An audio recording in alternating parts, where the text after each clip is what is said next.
Hoy quiero referirme a un tema que le he puesto por nombre Encuentros Divinos. Y voy a tomar un texto que aparece en el Salmo 139 como principio inspirador de esta meditación de hoy. ¿Quiénes tienen su Biblia hoy a propósito? Yo voy a pedir, Mati, ayúdame, por favor, toma todas las Biblias. Y todo el que tenga los brazos cruzados le entregas una Biblia. No quiero ver brazos cruzados hoy. Gracias, hermano. Puede abrir su iPad, puede abrir su teléfono, puede abrir su Biblia de papel si la trajo. Y decía que voy a tomar el Salmo 139, versículos 7 al 10. Y con base en ese texto voy a soportar, a sustentar la meditación que quiero compartir hoy. 7 al 10. Dice así en esta versión que uso: ¿a dónde me iré de tu espíritu? ¿Y a dónde huiré de tu presencia? Si subiera a los cielos, allí estás tú. Y si en el Seol hiciera mi estrado, allí tú estás. Si tomara las alas del alba y habitara en el extremo del mar, aún allí me guiará tu mano y me asirá tu diestra. Si dijere, ciertamente las tinieblas me encubrirán, aún la noche resplandecerá alrededor de mí. Hasta allí. Extraemos rápidamente de ese texto una lección general. ¿Alguien me la puede decir rápidamente? Claro. Muy bien, negrita. ¿Desayunaste hoy? Dios está en todas partes. La presencia del Señor está en todo lugar. Bueno, todos sabemos que parte de las características de la deidad de Dios es esa, su omnipresencia. Dios es omnipresente, omnipotente, omniconsciente y eterno. Cualquier cosa que tuviera esas cuatro características sería una deidad. Dios es Dios, porque todo lo puede, porque todo lo sabe, porque está en todas partes y porque es eterno. En este caso, la realidad que nos está presentando el Salmo 139 es no solo que Dios está en todas partes, sino que el salmista está manejando un conflicto. Y es cómo él puede huir de la presencia del Señor. Y menciona algunos lugares. Dice que los cielos, el Seol, el alba, el mar, las tinieblas, a todo lugar donde él quisiera huir, no puede hacerlo porque Dios está en todo lugar. Ahora, la presencia divina se manifiesta en todas partes, en todo lugar. Pero para tener encuentros íntimos, privados con esa presencia, yo necesito una dosis de adoración. Yo necesito un compromiso de adoración. Yo necesito una intencionalidad para encontrarme con Él. Y déjenme decirles, cuando Dios nos sale al encuentro y cuando tenemos esos encuentros privados con el Señor, nunca volvemos a ser los mismos. Nuestra vida cambia completamente y nunca volvemos a ser las mismas personas. Hoy quiero referirme con esta introducción a tres encuentros que aparecen en la Biblia, con tres personajes completamente distintos, diferentes. Un encuentro aparece en la Torá, otro encuentro aparece en los profetas y otro encuentro aparece en el Nuevo Testamento. Y veamos cómo en cada uno de esos encuentros sus vidas cambiaron para siempre. Sus vidas fueron transformadas de modo tal que esos encuentros cambió su vida. El principio rector que va a aparecer en todos esos encuentros es que la presencia del Señor está disponible para nosotros si nosotros queremos tener encuentros con el Señor. El primer encuentro que aparece en la Torá está en Génesis, en el capítulo número 28 de Génesis. Génesis capítulo número 28. No sé si leer eso, se lo voy a contar más bien. Y es la historia de Jacob. Jacob y su madre hicieron un complot para engañar a su padre.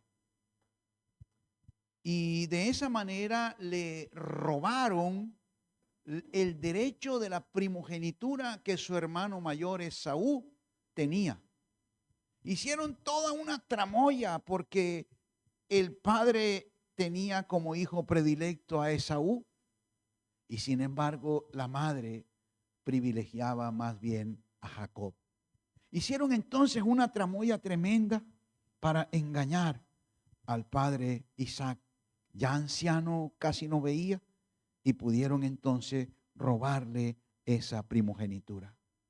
Como resultado de ese engaño, Esaú se llenó de ira y decidió vengarse de su hermano.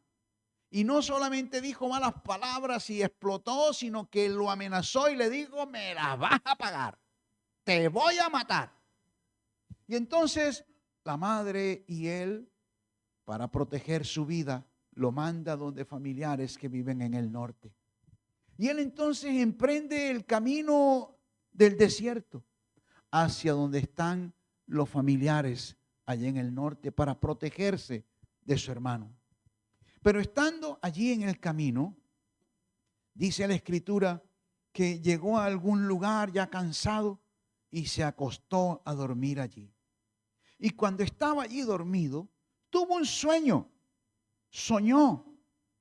Y entonces soñó que había una escalera que salía desde el cielo y llegaba a la tierra, que unía esos dos puntos, el cielo y la tierra. Pero además que por esa escalera subían y descendían ángeles. Y entonces él tuvo una revelación tremenda y reconoció que Dios estaba en ese lugar. Rebautizó el lugar y dijo: wow, esto es casa de Dios, esto es puerta del cielo. Y miren la conclusión a la que él llegó en esa experiencia. Dice: yo no era consciente de que Dios estaba en este lugar y yo no lo sabía. Se encontró con Dios cuando iba huyendo de su hermano en ese lugar y lo rebautizó con el nombre de Betel. No Betel, la de Claudia, sino con el nombre de Betel. Beit en hebreo es casa. Él es Dios. Casa de Dios. Esta es casa de Dios. Pero les añado un poquito. 20 años o 21 años después que él estuvo allá peleando por lo suyo con su suegro, 7 años trabajó por una, 7 años por otra, 7 años por el rebaño. Pero después, cuando por fin decidió volver, en ese mismo lugar volvió a tener un encuentro con Dios. Y en ese lugar es justamente cuando Dios descoyunta el muslo de su pierna y vuelve a cojear.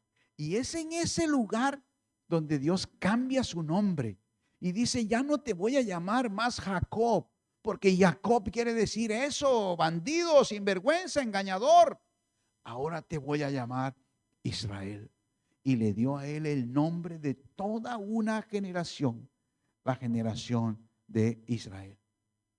Pero además déjenme decirle que esa figura que él está viendo allí, que une el cielo con la tierra, esa figura de alguna manera prefiguraba también para él proféticamente lo que sería en el futuro. Un día Dios uniría el cielo con la tierra y un día desde esa misma escalera divina Dios bajaría y traería en sus brazos a un niño y lo pondría a vivir entre nosotros. Y ese niño es justamente Jesús. Un encuentro divino cambió su vida para siempre. Pero hay otro encuentro que aparece en el libro de Isaías. Ya me vengo a los profetas. Y en el capítulo 6. Gracias, mi amor. Uy, miren, súper. Mujer valiente, forzada. Está pilosa, pendiente a la jugada. En el capítulo número 6 del libro de Isaías hay un segundo encuentro. Y es el encuentro de Isaías. Isaías fue un profeta. Oiga, pero no fue un profetica. Fue un profeta. Profetizó durante el reinado de 4 reyes. De 4 reyes. Era además de la aristocracia de Judá. Se codeaba con los reyes. Se codeaba con los príncipes. Entraba y salía del palacio. Su rey en ese momento, llamado el rey Usías, había muerto. Y entonces eso le pegó durísimo. Usías, quien era además su pariente, seguramente su primo, había reinado durante 52 años allí en Judá. Imagínense la influencia tan tremenda que tenía Isaías allí en medio del pueblo, cuando su primo era el gobernante. Él gobernó desde el año 781 hasta el 740 o 30 y pico. Pero un día Usías murió. Y entonces se le derrumbó toda la estructura a Isaías. Y sintió mucho dolor. Y sintió mucha angustia. Y sintió que perdía poder. Y sintió que perdía la influencia. Y sintió que políticamente ya no tendría la misma influencia sobre la clase alta de la sociedad. Eso lo compungió y sintió muchísimo dolor por la muerte de su pariente, el rey Usías.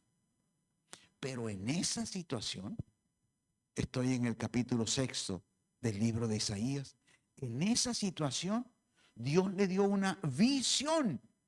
Tuvo una visión.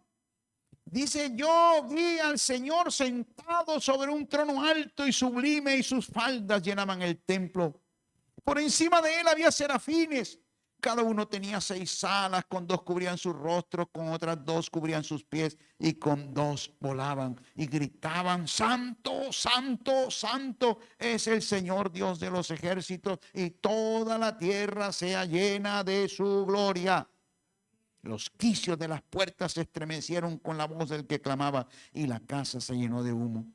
Entonces yo dije: ay, ay de mí, que soy hombre muerto, porque siendo hombre inmundo de labios y habitando en medio de un pueblo que tiene labios inmundos, han visto mis ojos al Rey, Dios de los ejércitos. Y un ángel de los serafines vino hacia mí, traía en su mano un carbón encendido tomado del altar, y tocó con él mi boca y me dijo: he aquí, esto tocó tus labios, y es quitada tu culpa y limpio tu pecado. Miren la reacción. Después oí la voz del Señor que decía: ¿a quién iré? ¿A quién enviaré? ¿Quién puede ir? ¿Quién puede ir por nosotros? Y entonces yo respondí: heme aquí, envíame a mí. La vida de Isaías cambió para siempre. No sé si alguna vez han leído el libro de Isaías, pero a partir del capítulo 6 todo es distinto, todo es diferente. Él dejó de ser un profeta de la alta y se convirtió en un profeta a las naciones. Él comenzó a amar al pueblo. Él comenzó a cumplir el propósito para el cual Dios le había llamado. Ese encuentro divino cambió para siempre su vida. Cambió para siempre su ministerio. Ese encuentro le dio un mayor empoderamiento para predicar lo que Dios le mandaba a predicar. Pero hay además un tercer encuentro, ya no en la Torá, ya no en los profetas, ahora en el Nuevo Testamento. Y ese tercer encuentro ya no ocurre en el desierto solamente, ya no ocurre en el templo o en el palacio del rey, ahora ocurre en el camino. Y es cuando dos hombres llenos de frustración van descendiendo desde Jerusalén hacia un pueblo llamado Emaús.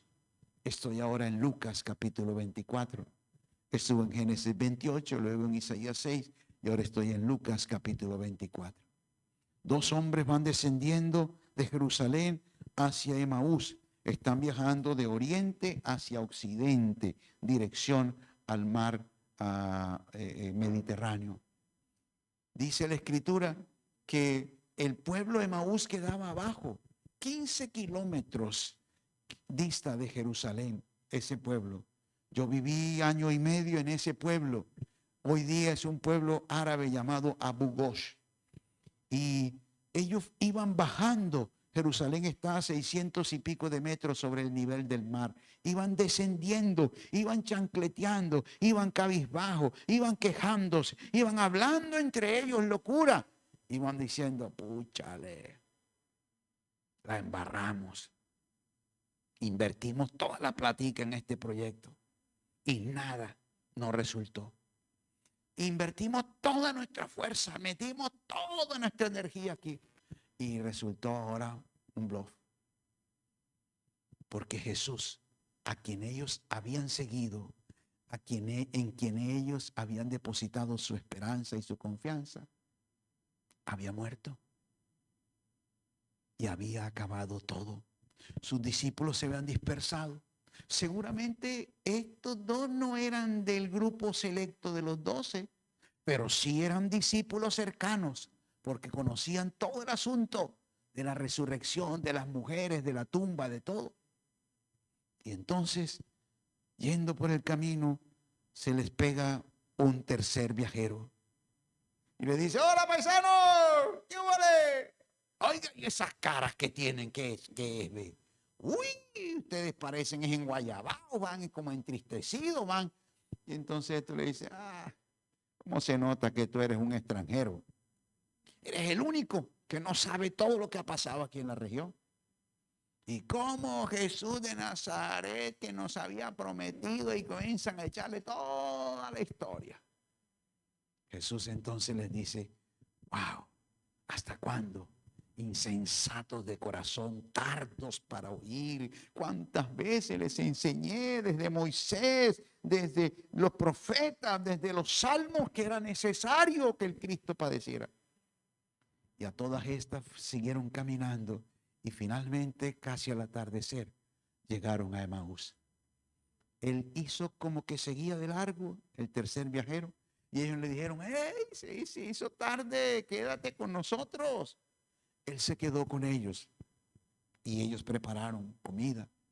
Y a la hora de comer, cuando lo vieron que él partió el pan, como dice el dicho, les cayó el 20. Y entonces entendieron que ese viajero que estaba con ellos era nada más y nada menos que Jesús. ¡Púchale, ese es! Le dijo uno al otro, ese es. Con razón, cuando nos hablaba, yo sentía que mi corazón ardía dentro de mí cuando nos explicaba las escrituras. ¿Por qué creen ustedes que ellos supieron que ese era el maestro? Dice que cuando partió el pan para bendecir, dos cosas tuvieron que haber ocurrido allí.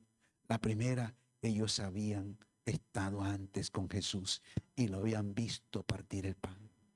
Pero segundo, seguramente vieron sus marcas, las marcas de sus manos, las marcas de sus clavos y dijeron, este es el hombre, este es Jesús. Lo reconocieron al partir el pan. Jacob, Isaías, los dos discípulos de Emaús. Cada uno de ellos, o en cada caso, tuvieron un encuentro con Jesús, con Dios. Y ese encuentro transformó su vida para siempre. Y debo decirte, necesitas tener un encuentro con Jesús, porque eso será lo que cambiará tu vida. Eso será lo que transformará tu existencia. Eso será lo que dará valor agregado a lo que tienes y a lo que eres. Será el encuentro con Jesús lo que traerá a tu vida el éxito que tanto anhelas. ¿Cuál es la conclusión de esto? Estamos ante un drama. Y el drama es sueños destruidos.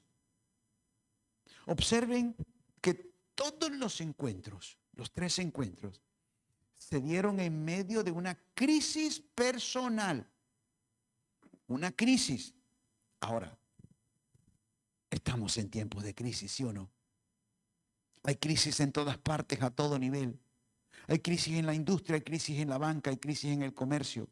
Hay crisis en la agricultura, hay crisis en la familia, hay crisis en todas partes y a todo nivel.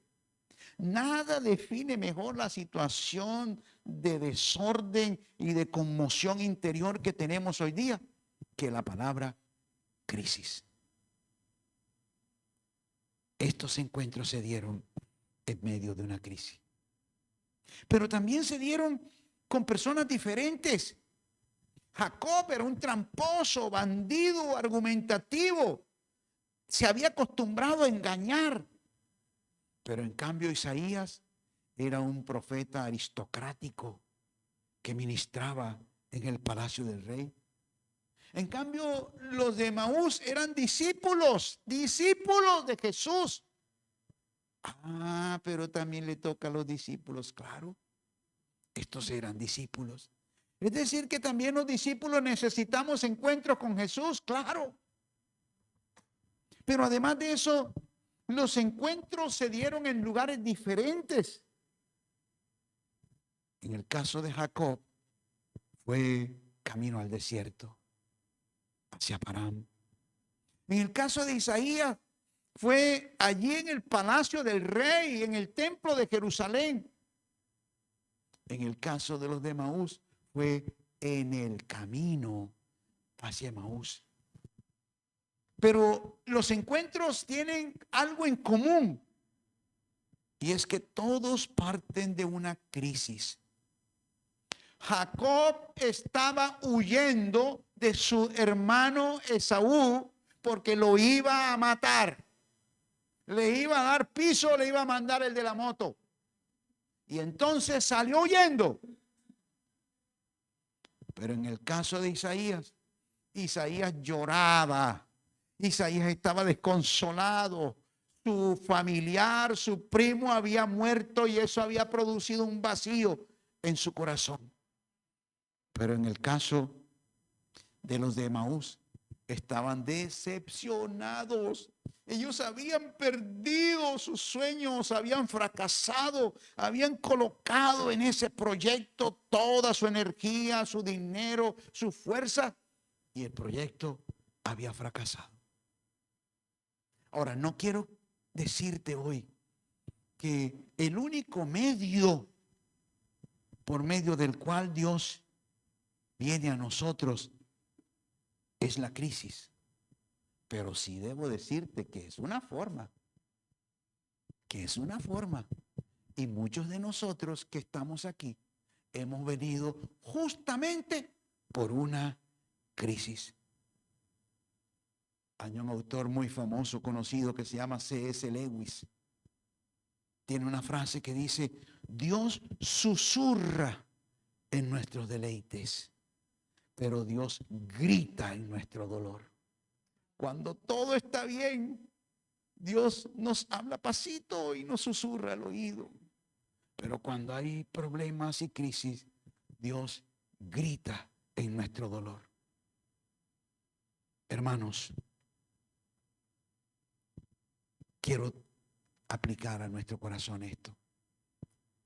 El Cristo está vivo.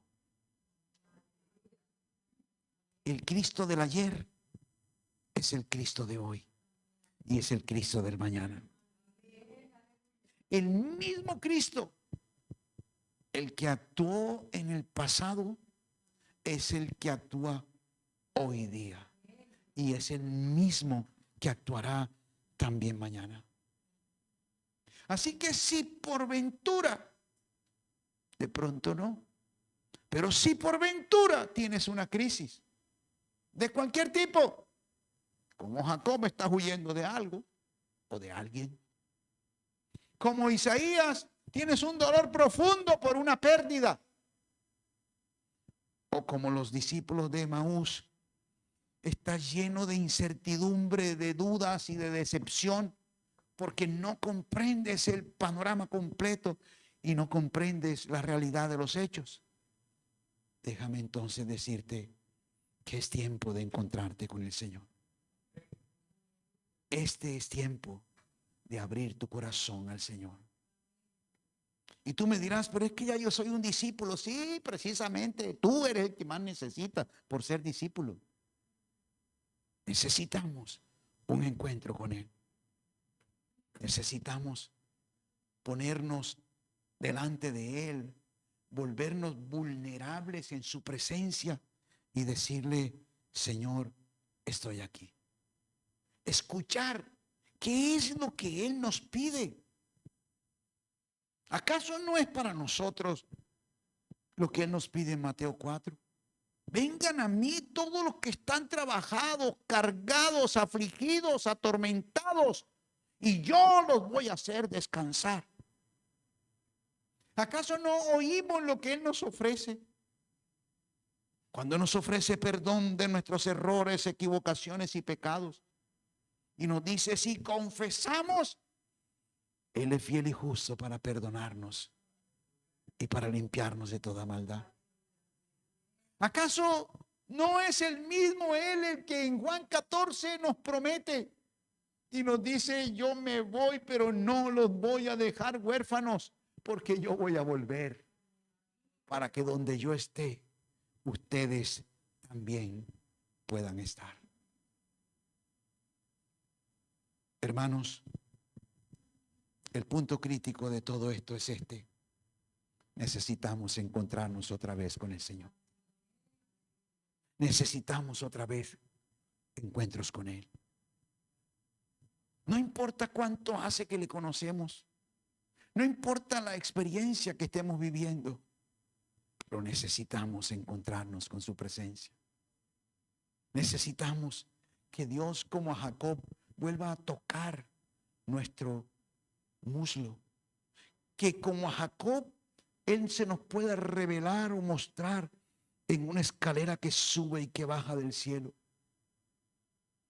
O como Isaías, pueda darnos una visión acerca de su majestad. O como los de Emaús, Él puede enseñarnos las escrituras y mostrarnos todo el panorama completo de su revelación. Puede ser que estés huyendo. Puede ser que simplemente tengas un dolor por una pérdida. O puede ser simplemente porque estás decepcionado porque tus sueños no se cumplen. En cualquiera de los casos, necesitamos un encuentro con el Señor. Amén. Así, en esa misma actitud, voy a pedir que te pongas de pie.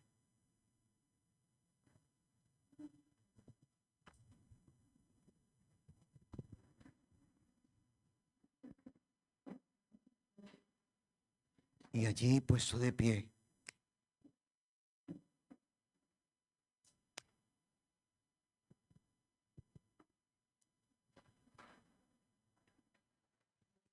voy a pedir que cierres por un momento tus ojos, que medites en lo que hemos platicado, que te identifiques con lo que has escuchado. No conozco la situación particular de cada uno, pero es posible que estés huyendo, como Jacob. Es posible que estés llorando, como Isaías. Es posible que estés decepcionado por los hechos, como los discípulos de Emaús.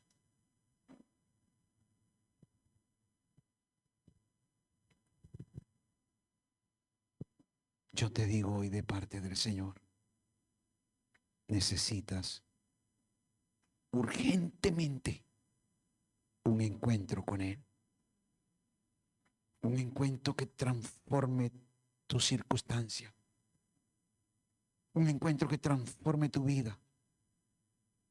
Un encuentro que empodere nuevamente tu ministerio, tu quehacer, tu servicio. Necesitamos un encuentro con Él. Así que allí donde estás, voy a pedirte que tomes unos instantes para que converses con Él. Conversa con Dios. Habla con Él.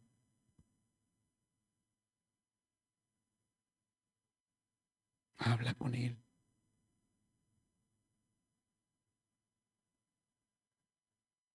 Es momento de venir a su presencia. Conversa con Él. Si hay áreas de tu vida que están en crisis, si hay situaciones de tu vida que están en crisis, es tiempo de venir a un encuentro con Él. Créeme, solo los encuentros divinos transformarán tu vida. Es la presencia del Señor lo que hará la diferencia.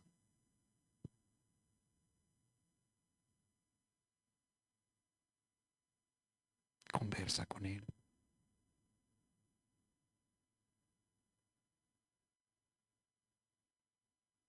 Gracias, Dios.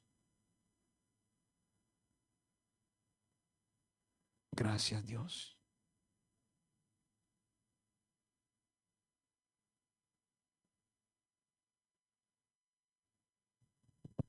Bendito sea el nombre del Señor.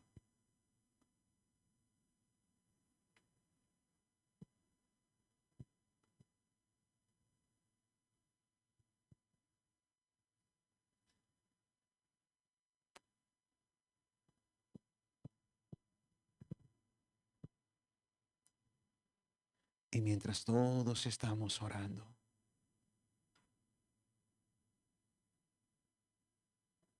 voy a pedir, si tú hoy has venido por primera vez a este lugar, que vengas ahora conmigo al altar. Ven conmigo.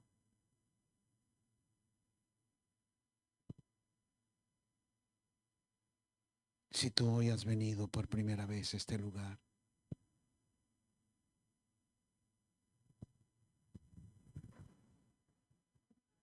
venga, vamos aquí conmigo. Si tú viniste hoy por vez primera,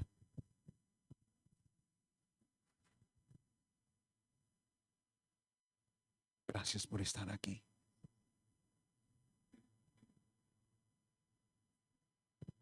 Yo oro en el nombre de Jesús. Gracias, Dios.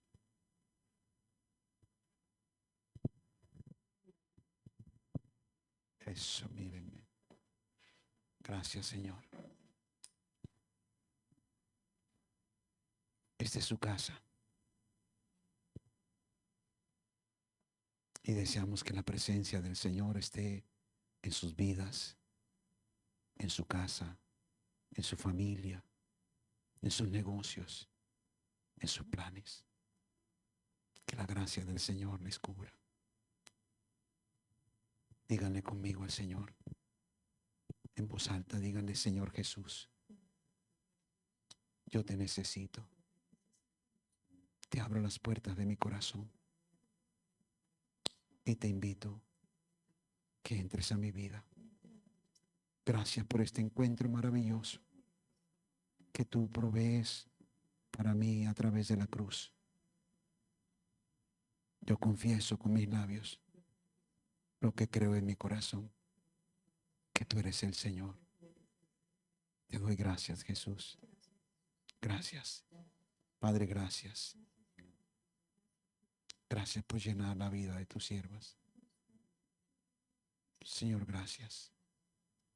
Gracias por cubrirlos con un manto de ternura, por llenarlos con tu presencia. Bendito seas. Señor, te ruego que tu Santo Espíritu les llene completamente. Que tu gracia les envuelva. Que tu ternura les alcance. Gracias, Dios. Gracias por César, Señor. Muchas gracias por su vida, por su salud. Gracias por sus sueños, por sus metas, las ilusiones que hay en su corazón, que tú conoces, Señor. Gracias. Gracias por Anita, Señor. La bendecimos en tu nombre. Te damos gracias por ella. Gracias, Señor. Bendito es el nombre de Cristo. Gracias te damos. Levanta tus manos al cielo, tú que estás allá. Y allí con tus manos alzadas, dile: Señor Jesús, necesito de ti. Necesito encuentros contigo. Necesito que restaures mi vida. Necesito que llenes mi vida. Necesito, Señor, que tú me transformes. Hay crisis en mi vida, Señor, en algunas áreas de mi vida, porque a veces estoy huyendo, otras veces, Señor, estoy con dolor en el alma, otras veces estoy decepcionado. Por eso te necesito. Señor, gracias por estar dispuesto a recibirme siempre.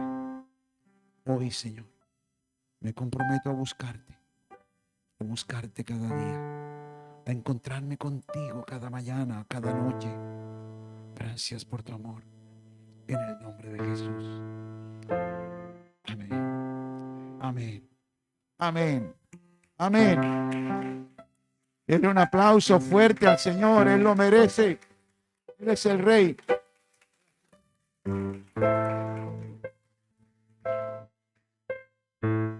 Gracias. Bendito sea el nombre del Señor.